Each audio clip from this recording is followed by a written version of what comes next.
the mic. Get on the mic. Just get on the mic. Get on the mic, Mike.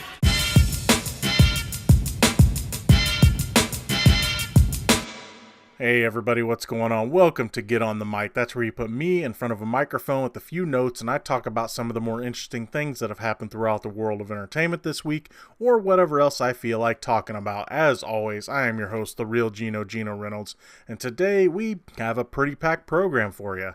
The first thing we'll be talking about, and this seems to be an ongoing segment here on Get on the Mic, we're going to be talking about what is DC doing. Also, Kevin Smith teases a massive big budget project. We'll be talking about the Guardians of the Galaxy cast support of James Gunn. We'll also be talking about MoviePass's future. Could it be an impossible mission? We'll be talking a little bit about Amazon's Lord of the Rings series. There's a reboot idea for A Nightmare on Elm Street that you actually might want to hear. We'll talk a little bit about Disney and Fox. And then lastly, we'll be talking about some of the Star Wars Episode 9 news that came out in the last week or so. Starting the program, what is DC doing? The first thing I want to talk about is the image of Pedro Pascal from Wonder Woman 1984 that was released. Wonder Woman 1984 director Patty Jenkins released a photo on Twitter of Pedro Pascal's character for the sequel, but didn't really reveal who he would be playing. The image, which shows Pascal looking very much like an 80s businessman, has many people guessing that he is going to be playing the character of Maxwell Lord. Maxwell Lord in comics made his debut in 1987's Justice League #1. He was a very smooth businessman that would manipulate heroes into joining a new super team that he was putting together as part of a nefarious, if ultimately well-meaning, plan to save the world. Later in his career, he would be revealed to be a paranoid megalomaniac who tried to take over the world to quote-unquote save it from superheroes. This forced Wonder Woman to have to kill him, and this put her at odds with Batman and Superman, which at the time tore the Justice League apart. No matter who he was playing, we already know that Kristen Wiig will be playing Barbara Minerva, who is the Cheetah, of course, and somehow Chris Pine is returning as Steve Trevor. Wonder Woman 1984 will be in theaters on November 1st, 2019. What is DC doing? Believe it or not, which you probably should be believing it by now, the Zack Snyder cut is back in the news, and for a reason that Warner Brothers probably didn't want to hear. Jason Momoa is no stranger to causing a bit of controversy. As an example, I was there in Indianapolis at Indiana Comic-Con when he signed the F. Marble autograph. During a fan meet and greet, Momoa reportedly shouted out, quote, "Justice League was good, but Snyder's cut was better," end quote. Long story short, I'm sure that'll probably keep the Zack Snyder cut fandom continuing their crusade at the moment.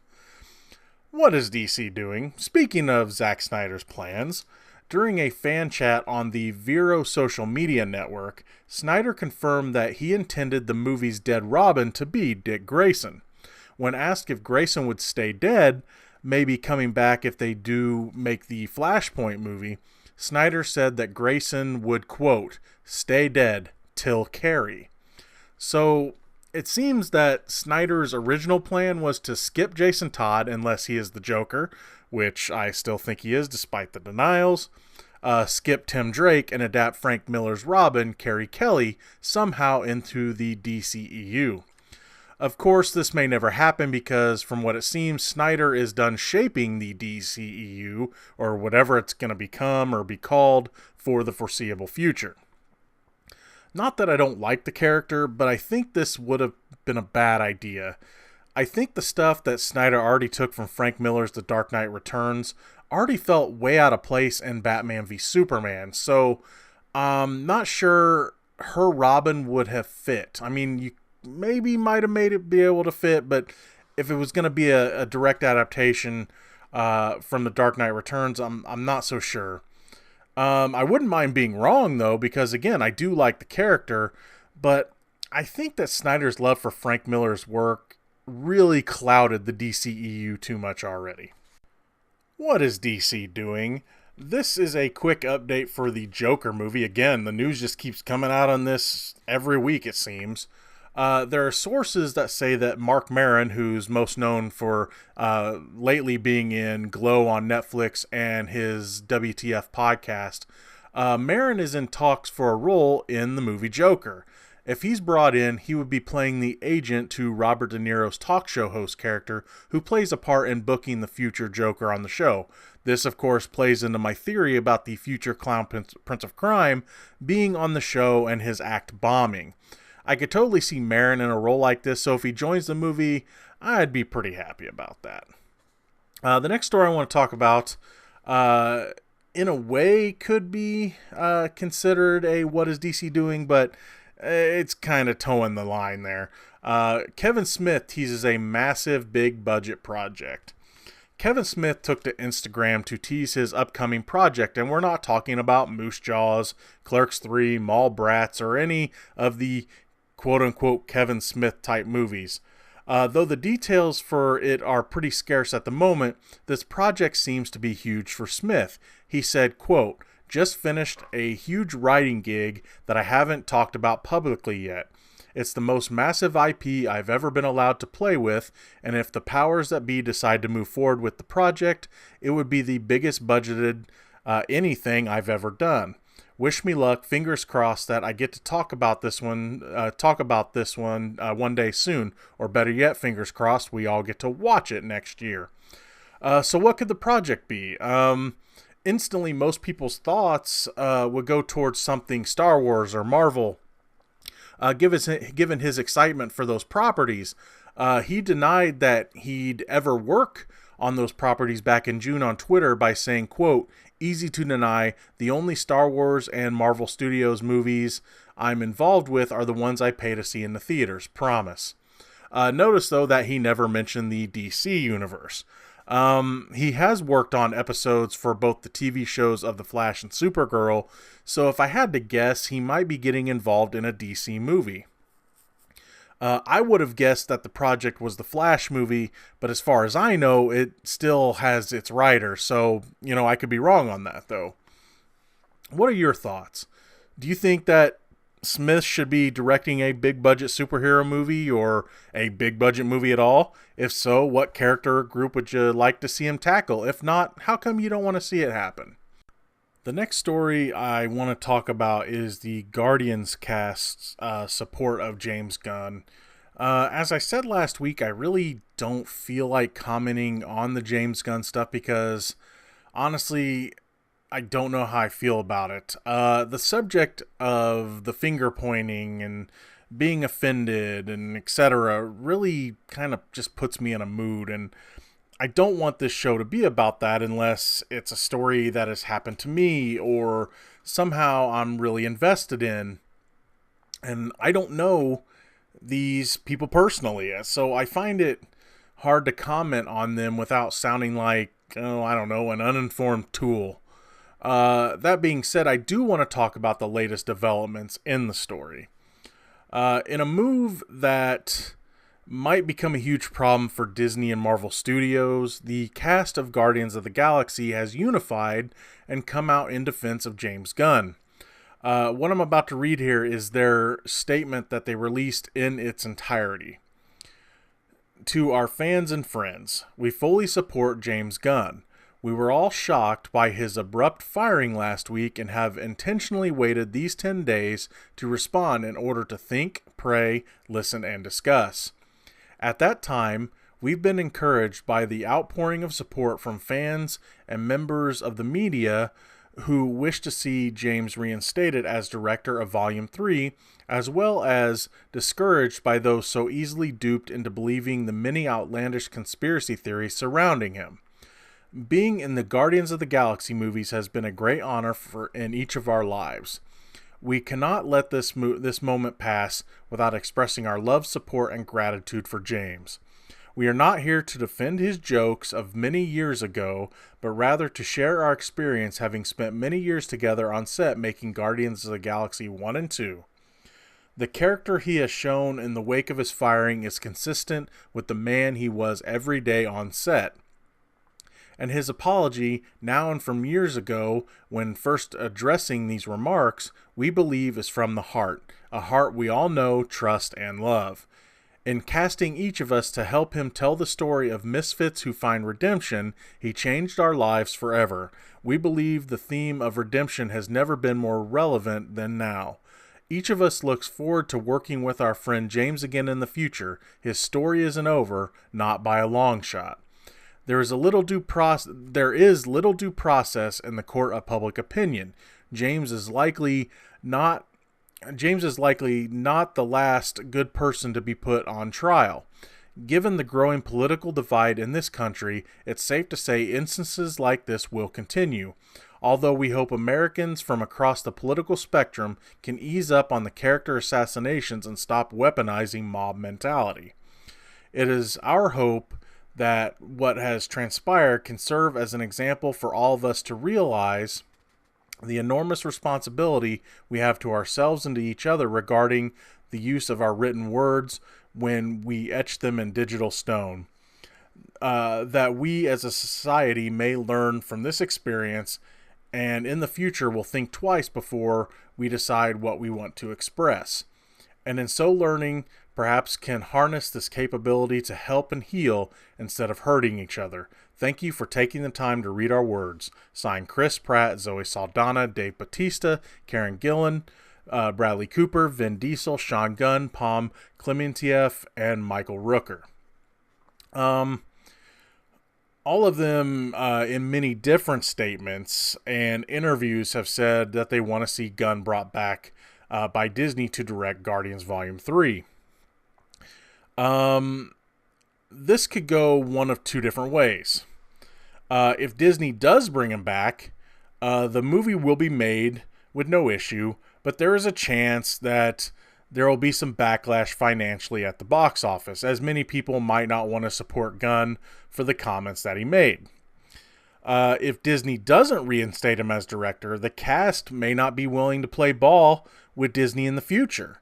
I don't know the contract status of every single player in the Marvel Universe, but even if just one movie is affected, the whole MCU will feel it. Also, this whole situation makes me wonder how the other actors, directors, and even people behind the scenes feel about this. And I'm talking about from all the different Marvel movies. Will they be willing to stand up to Disney if they don't, quote, get their way? I have a feeling this is what I think is going to happen. I have a feeling that Disney will PR their way around this and bring Gunn back. I don't think that they will want to risk losing the money that they will lose if the stars of their movies stand up to them. Sure, the actors might be under contract to make the movies and would have penalties if they say broke contract. But they could give less than stellar performances and ruin one of Disney's biggest cash cows. And let's be honest, the bottom line isn't the art for Disney. The bottom line is the money. While I have no doubt that the people making the movie are trying to create something special, create an art, and yes, I know they make a lot of money too, but for the most part, the actors are the artists and Disney is the money. They're the business. Disney wants that cha-ching. I think Disney will use this opportunity to try to show that they are being progressive and even a trendsetter by bringing Gunn back, saying that they need to move forward if the world is to heal or some shit like that. They won't really mean it. They fired him in the first place because I think they felt they had to. In the court of public opinion, the court of public opinion is what made them make up their mind in the first place, I think. Roseanne Barr had to be fired for what she said. ABC is owned by Disney after all.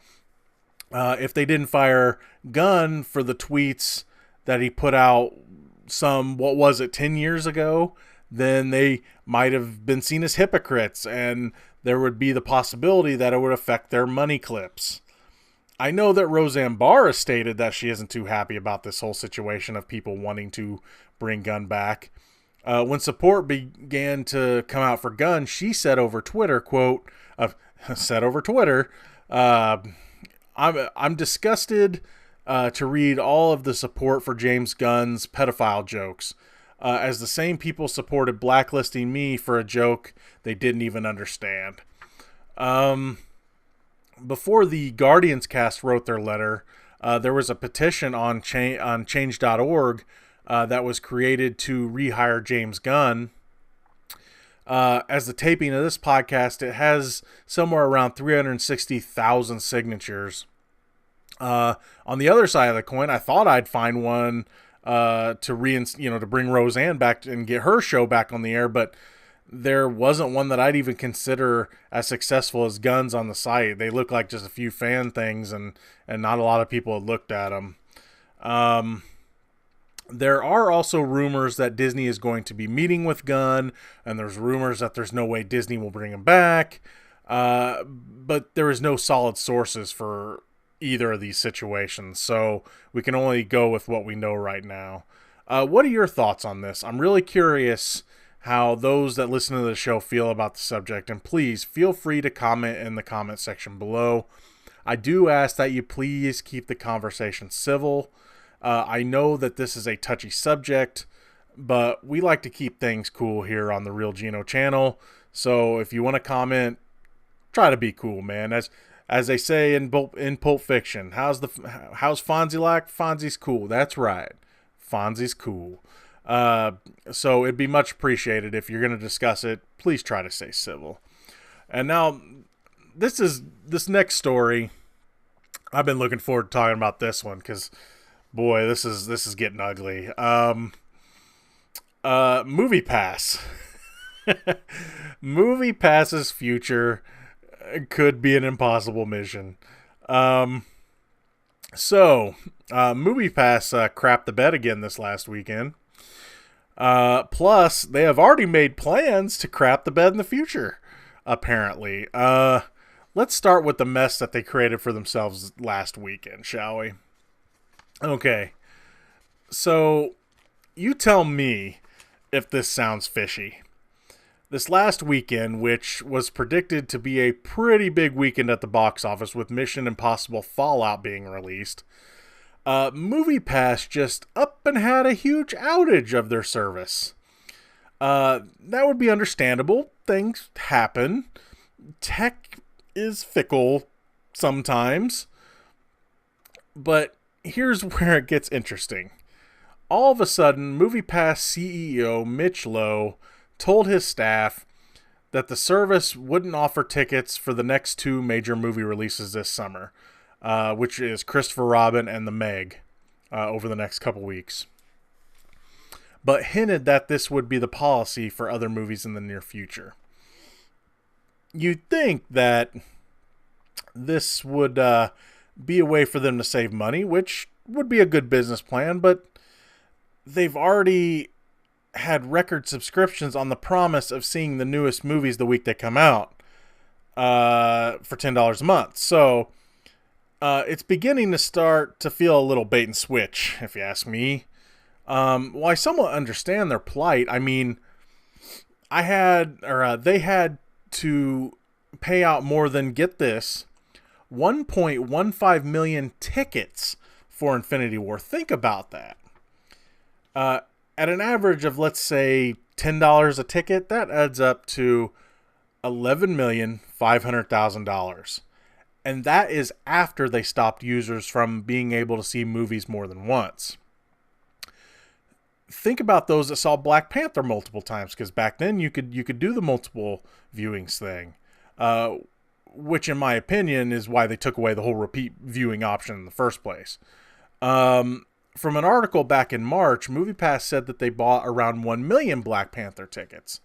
That's another $10 million on average for all those tickets. Imagine if people could have seen Infinity War more than once. The number probably would have skyrocketed even more. You'd think that this new policy, if it's true, would be bad enough for them, right? This whole not being able to see the movies on the first weekend, even though that's what they promised from the get-go. But oh, no. It gets better. While my theory that they had quote-unquote outages to prevent people from getting tickets to one of the best movies of the summer, Mission Impossible Fallout, they may have had another reason for doing so.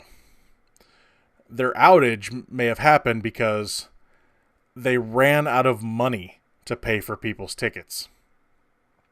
See, MoviePass pays full price for the tickets. It's a debit card. They put money on the debit card, you swipe the card, it pays for your ticket. So they're paying full price. Whatever you would have paid out of pocket, they are paying. MoviePass had to get an emergency loan last week in the sum of $5 million just to keep its service going.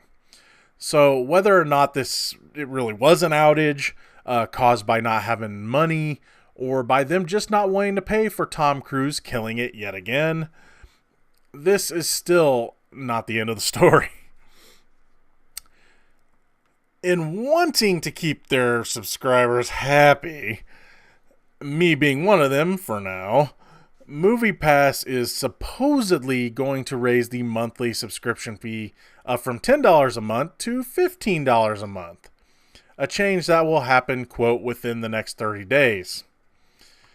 In a press release, MoviePass has said that they are doing these things to save money, push smaller films, prevent abuse of their service, blah, blah, blah. This is the same shtick and bullshit that they've been saying ever since they made the service change at the very first to $10 a month. I had a feeling that these days were coming. I'd really like to believe them when they say that they want to help smaller movies get more eyes on them, but I don't, technically. What I really think they mean to say is that they want to get more eyes on the smaller movies that they have invested in. Right now, they're 50-50 with me on that. American Animals was pretty awesome, and Gotti should sleep with the fishes. That's just it, though. They're not making these movies. This isn't like when Netflix makes a movie. They're just buying movies, so that's their investment. So you can't give them credit for either the movies being good or being terrible, but because they're not making them, they're just buying them. I, as a customer, have a decision to make soon. My bill comes up here pretty quickly, so I have to decide if I'm going to keep it or not.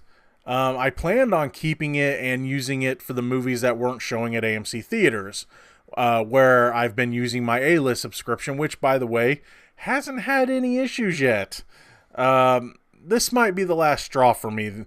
The surge pricing was bad enough, but I haven't had to pay them yet, thankfully, and that, again, thanks to AMC's A-list for that. The idea of paying $5 more a month and all the other quick changes that they've been making, and probably there's more to come, just tells me that MoviePass's time might be about up. Thankfully, I decided to stay a monthly subscriber when all the yearly deals and things started coming out, because I can quit anytime I want. Now, granted, those that paid for a year, they get the lower price for that year, however long's left of that year that they signed up for. But they're still stuck. If they want to use the service, they're stuck with the price surges and all that stuff, which it seems to be hitting more and more and more screenings. But thankfully, I am under no contract with them.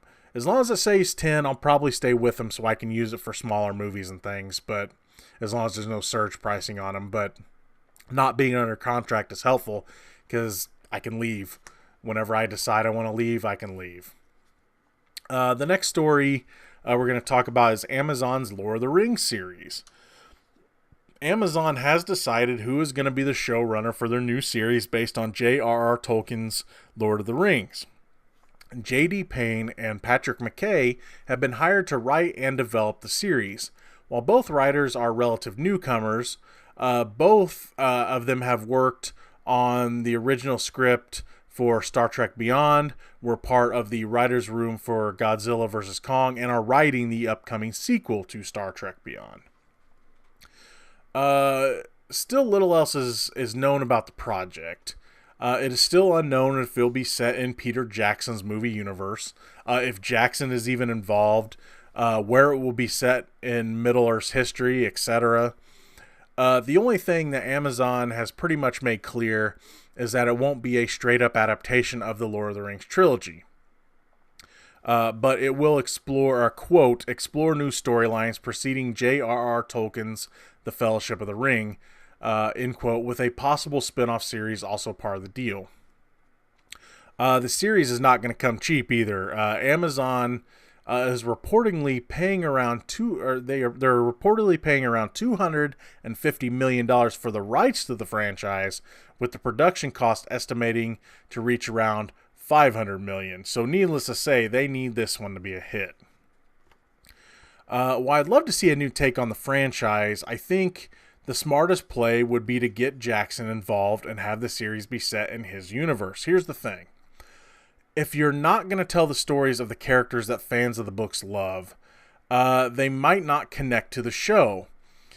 I'm fine if they want to tell other stories. In fact, I think I'd really like that. But I'd want them to cover the stuff that I love as well. You know, kind of making it their own. That is, if they are going to try to separate themselves from Jackson's Lord of the Rings world. I feel that Amazon is on a very expensive, slippery slope that they've only gotten themselves on because Game of Thrones was so damn popular. I do really hope that they prove me wrong about this, though. I want to see a very cool Lord of the Rings TV series, but as of right now, I'm not real confident in this. The next story I want to talk about is a reboot idea for A Nightmare on Elm Street that you might actually want to hear. Let me begin with this, though. I'm probably going to be in the minority here, but I actually liked the reboot for A Nightmare on Elm Street. I really thought that Jackie Earle Haley was scary as hell as Freddy. Though I love Robert Englund and his performance as the character, even A New Nightmare wasn't able to make him scary for me again. He has been too funny for too long. Don't get me wrong, love the character, but to get him scary again, it just didn't work for me. Of course, the reboot failed to be a hit with fans, and of course, there is talk of another reboot in the works. While I'm sure there are a ton of ideas out there for it, I think that a familiar, sometimes scarred face has a pretty great idea for one: Freddy Krueger himself, Robert Englund. When asked how he would do a reboot of the franchise, this is what he had to say, quote, "If I had an Eli Roth budget, I would have cast different actors to play Freddy for every potential victim, because Freddy is only alive in the imagination of his future victim. They would talk about it at a slumber party or in a locker room at school or on the bus going home. All we know about this Fred Krueger is he wears a hat, wears a red and green striped sweater, and has a clawed hand. That's the specifics."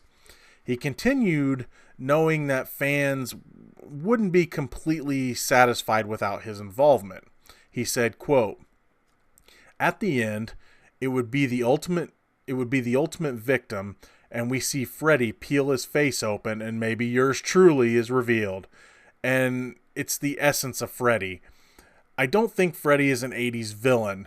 There's a huge nostalgia for the 80s for a variety of reasons, but so many horror films and characters transcend that decade." In a way, Freddy did this in some of the other movies when he'd become someone that the victim knew. For example, when he appeared as Tracy's dad who sexually abused her in Freddy's Dead. That being said, he would always turn back into himself before the final kill or a confrontation would happen. The way that Englund is proposing this movie would almost make for an amazing reveal for a movie that would seem like a Nightmare clone and then end up really being an Elm Street movie. How would that be for a surprise at the theater? Someone would be like, I heard that this movie was a cheap knockoff of Elm Street, so I instantly made up my mind that it's gonna suck. You know, you know how the internet does. You sit down at the theater, and the first thing you see when the movie starts is a street sign that says Elm Street. Mind blown. The buzz afterwards alone would cause people to flock to the theater. I'd love to see some franchises do stuff like this, similar to what Split did, technically being the next chapter of Unbreakable, but of course not giving away any of that before people see the movie.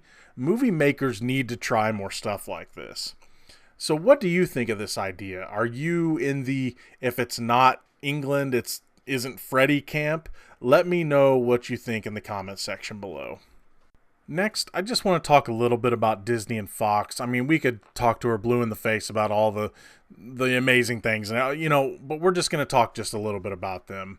While there are still a few hurdles to jump, a deal between Disney and Fox is pretty much a lock. What I wanted to do for the show today is talk about the 3 things that I'd want to see happen, or things that had me curious with the deal. There's no particular order here or anything. This isn't a ranking. And technically I'm not going to say the obvious by saying Marvel is home, even though one of my answers involves a Marvel property. I think the Marvel properties being home is pretty much a given anyway, and that, of course, I wanted to think of some other stuff. We all know that we're happy Marvel is home. The first one is a reboot of the X-Men. We can all agree that the X-Men movie universe is a mess right now, right? While they tried to make strides to fix it with Days of Future Past, it still seems to really have an uncertain future. And it really seems to be an uncertain universe. With the Disney deal, this is probably about to change. Whether or not the cancellation rumors about Dark Phoenix and New Mutants are true, Disney will most likely reboot the X-Men franchise. Don't get me wrong. There were things that I really enjoyed about Fox's run with the X-Men. But in my opinion, I think a fresh start is a good thing. That being said, I'd leave the Deadpool X-Force universe alone. Let it be its own thing. They're doing fine right now. The next thing is, I'm curious to see if the deal affects properties such as Deadpool, Family Guy, and others that are less than family friendly. Given that we live in this day and age where it seems careers and shows can end if the wrong thing is said, will Disney feel that they have to cave and start to regulate shows? I know that this is probably a stretch when it comes to content, but with the more that Disney owns and runs, the more they'll want to stay in line with the court of public opinion, because the more money they want to make. And of course, the last thing, and for me, this is probably the biggest thing that I'm happy about. And again, I was so happy about the Marvel thing, but untouched Star Wars and Indiana Jones home releases on Blu-ray. Long story short, we should be expecting our untouched Blu-ray releases and all their unfinished lightsabers, reflection of the snake on the glass, Vaseline covering tires, black outline, and Han shot first glory sometime around Christmas, right? The last big story I want to talk about today is the Star Wars Episode 9 news that has been coming out. Star Wars Episode 9 officially began filming this week, and in the last week, we have already gotten some pretty big news involving the 3rd installment of the new trilogy. While we haven't been told what the movie's name is going to be yet, and I gotta save some stuff, right? We did get some pretty big news in the casting department thanks to the official Star Wars website. While a lot of the names are not going to be surprising, given that the whole new trilogy has been building around them. Of course, I'm talking about your Daisy Ridleys and Adam Drivers and Oscar Isaacs, and they're all the people they're building the new series around. There are some new and familiar names, that have been added to the cast. A couple of the new cast members include Kerry Russell and Richard E. Grant, both being named but are for unnamed roles. And we're going to talk about Grant here in a bit. As for the actors returning to the franchise, Anthony Daniels was no real surprise, but it has also been confirmed that Mark Hamill will be returning as Luke Skywalker in Force Ghost form, I'm sure. And Billy D. Williams is returning as Lando Calrissian. The really big news, however, is that Carrie Fisher will indeed be in the movie. While I'm sure the original plan of having this be a big-time Leia-focused movie is out of the question, wrapping up her character's story arc isn't. J.J. Abrams plans on using previously unreleased footage that was shot during the filming of The Force Awakens to make this happen. Abrams said, quote, "We desperately loved Carrie Fisher. Finding a truly satisfying conclusion to the Skywalker saga without her eluded us. We were never going to recast or use a CG character. With the support and blessing from her daughter Billy, we have found a way to honor Carrie's legacy and role as Leia in Episode 9 by using unseen footage we shot together in Episode 7. It was also announced, to no real surprise, that John Williams will be returning to score the film as well. In earlier interviews with Williams, from the sound of it, this could be his last Star Wars movie that he scores. I think that this is a lot of good news to start things off. Without just totally writing her character out of the script or her death off screen, I couldn't think of any other way that they could handle the situation of Fisher not being there. After Rogue One, I really didn't want to see them try to do the CG route after what they did with Tarkin and at the end with Leia. I think that if they are going to do it and the family is okay with it, which from what I've been reading, all of them are, then this is the best way to go. I just really hope that they are able to make it work the best that they can. Hearing that Mark Hamill is returning is no real surprise. With or without Carrie Fisher, I had a feeling that he'd be back. I think we're going to be seeing a clean-shaven Force Ghost with this appearance. Having Billy D. Williams back is pretty cool, especially since the character played by Donald Glover was one of the best parts of Solo. Now I want to talk about Richard E. Grant. In my opinion, he is a highly underrated actor. Anytime he shows up in a movie, I get pretty excited because I know he is going to stand out in it and probably elevate the movie as well. He even made movies like Hudson Hawk better, which, by the way, that movie is a guilty pleasure of mine. The big rumor now, though, is that Grant will be playing a huge fan favorite, mine included, Grand Admiral Thrawn. While I'd say that you should take this one with a salt lick-sized grain of salt, I can't say that I hate this idea, even though it probably wouldn't make a lot of sense for the character to just appear now in the new trilogy. I think Grant would be amazing as a character, don't get me wrong, I really do. I mean, hell, he's got the right body type, and with a little makeup or CG, he'd look amazing and has the acting chops to pull it off. I do have to say that I'd be really surprised if it happened, though. Here are some reasons why I think that it shouldn't happen. First, while I want to know if the character is still alive after the finale of Star Wars Rebels, I would want him for more than one movie. Thrawn is the type of villain that you want to see battled more than once.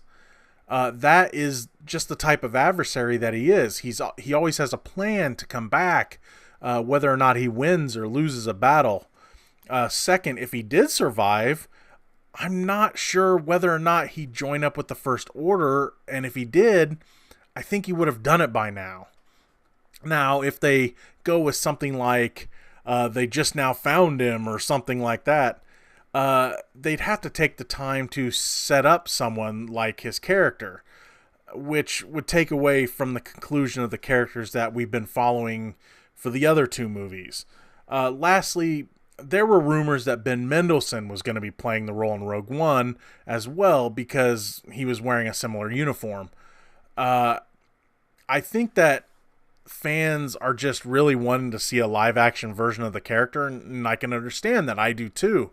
I love the character and think either of the actors would be amazing or would have been amazing in the role, but I also don't want to see the character wasted on just one movie. If you want to see the character in all his infamous glory, just watch Star Wars Rebels. The character is fantastic. That's going to be all for the big stories this week. Let's move on to quick hits. The WWE announced that they are going to be having an all-women's pay-per-view in October called Evolution. Hey, that's cool. And while I'd like to believe that this was always in the plans, in other news, there are reports that the Greatest Royal Rumble netted the WWE somewhere around $40 to $50 million, a show that the female superstars were not allowed to be on, so public relations stunt much? Next, there is a 24 Jack Bauer prequel in the works at Fox for some reason. Priyanka Chopra will be joining Chris Pratt for the movie adaptation of the graphic novel Cowboy Ninja Viking, which has me asking that movie is still a thing. All kidding aside, the movie does sound kind of fun. Chris Pratt with 3 different personalities, that should be pretty neat. Indecent Proposal is on the remake train as well. The girl on the train screenwriter Erin Cressida Wilson is set to write the script. Do you want to live like royalty on Game of Thrones without having to deal with White Walkers, incestuous royalty, and dragons scorching everything? Well, you can. The castle that was used as Riverrun Castle on the show is up for sale in Northern Ireland. It can be yours for the ever so low price of over $650,000.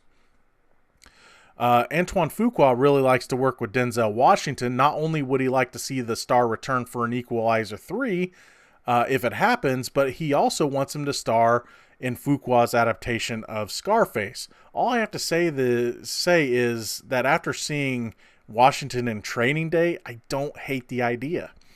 Hey, more remakes. There's a Charlie's Angels remake in the works starring Kristen Stewart, Naomi Scott, and Ella Balinska. The movie is going to be directed by Elizabeth Banks, who will also be playing Charlie's assistant Bosley. Yay. There is a rumor that Avengers 4 will get a release date change, but honestly, it doesn't really matter when it comes out. That movie can come out early, late, whatever. It's going to make bank. Mel Gibson and Colin Farrell will star in a revenge thriller called War Pigs.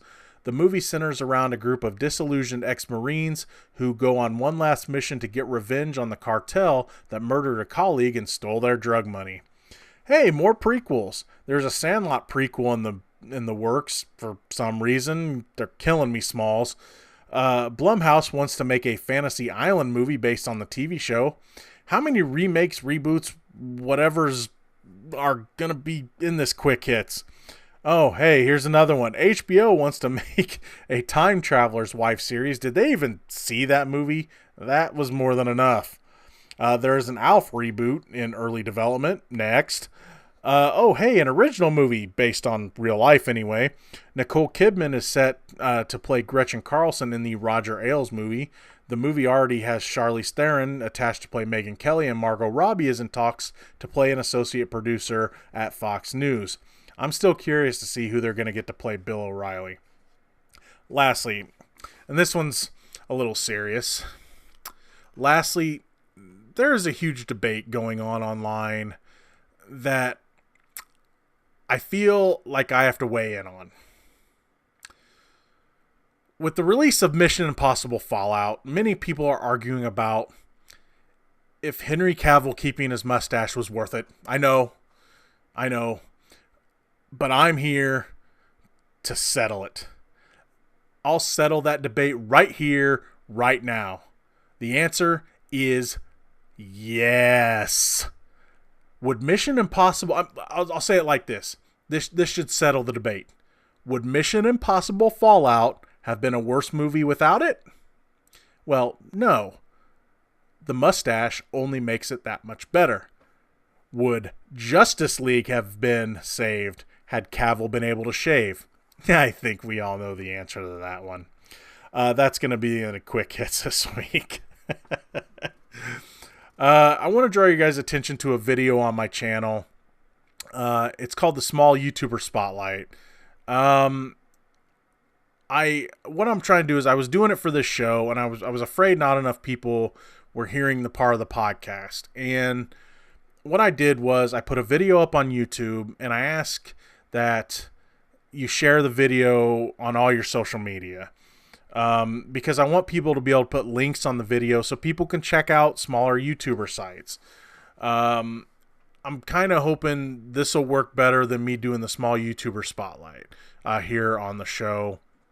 I'm looking for people around or under 2,000 subscribers. I'm not going to say anything if someone puts like a 3,000 subscriber thing on there, but honestly, I consider any channel under 2,000 to be small. So if you have a channel, a small YouTube channel that you want to share on the video, find the video on my channel. I will put a link to the video in the description below on this podcast. If you want to share your channel, or if you know of smaller channels, share them down there. And again, please share the video on your social media so more people can see it, and we can get more smaller channels to the links to them out there. So anyway, it's a small YouTuber spotlight video. The video is titled "Help Me Help Smaller YouTubers." I want to give an update on Brad Jones's Another Cinema Snob movie. Thanks to everyone that donated, he has reached the $50,000 goal. As the taping of this podcast is going on, there's 5 days left on the campaign, so he's still trying to reach the stretch goal. On this Saturday, he's going to be doing another 12-hour live stream. This will be the final one, just to see how close to the stretch goal they can get. The stretch goal, from last I talked to him, was still $75,000. Now, the movie is getting made because they hit the $50,000. But the closer they get to the stretch goal, the more cool stuff they may be able to add to the movie, including the possibility of having some name actors in it. I know a few things that some people don't, and I'm not going to share it because Brad's my friend, and I know he trusts me to not say anything, but I know some of the people they want to get, the name actors, and if they can get them for the parts they want, it will be freaking amazing. So if you haven't donated yet, or can donate a little bit more to Brad's Indiegogo for Another Cinema Snob movie, please do so. Again, he's doing his final live stream for it from 10 a.m. Central to 10 p.m. Central this Saturday. I should be there for part of it. I'm not sure when I'm getting there. I got to work in the morning. But when I get there, I'll probably be there till the end. And if you want to check out the Indiegogo page to see all the rewards and everything else. By the way, if you're looking to buy the Cinema Snobs DVDs, it's the best way to do it, because most of them are in the rewards deal for donating towards the movie. There's Jesus Bro is in there. Some of his Jesus Bro is in there. The original Cinema Snob movie's in there. His movie Disco's in there. There's all sorts of stuff in there. If you want to see the complete list, check out the link in the description below. A little bit of a channel update. Talking Movies will be continuing this weekend sometime. Going to be a bit busy this weekend, but I'll get the reviews up as soon as I can. I'll have reviews for Christopher Robin, The Spy Who Dumped Me, and The Darkest Minds. Geno's Bad at Games continues. I've been continuing my playthrough of Star Wars The Force Unleashed, a game that used to be canon, but thankfully granted there's some things I like in it, but thankfully some of the stuff they did isn't canon anymore. Thank you, Disney. Crossing Streams continued. I took a look at Rise of the Teenage Mutant Ninja Turtles, the first episode that was free on YouTube Plus.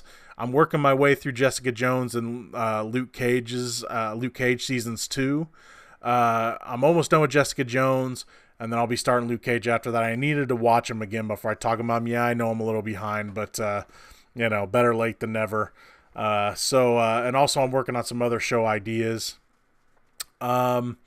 If you ever want to find a video that I've been involved with on YouTube, or videos from those that are either officially or unofficially under the GB3 umbrella, make sure to check out the GB3 Family playlist on this channel.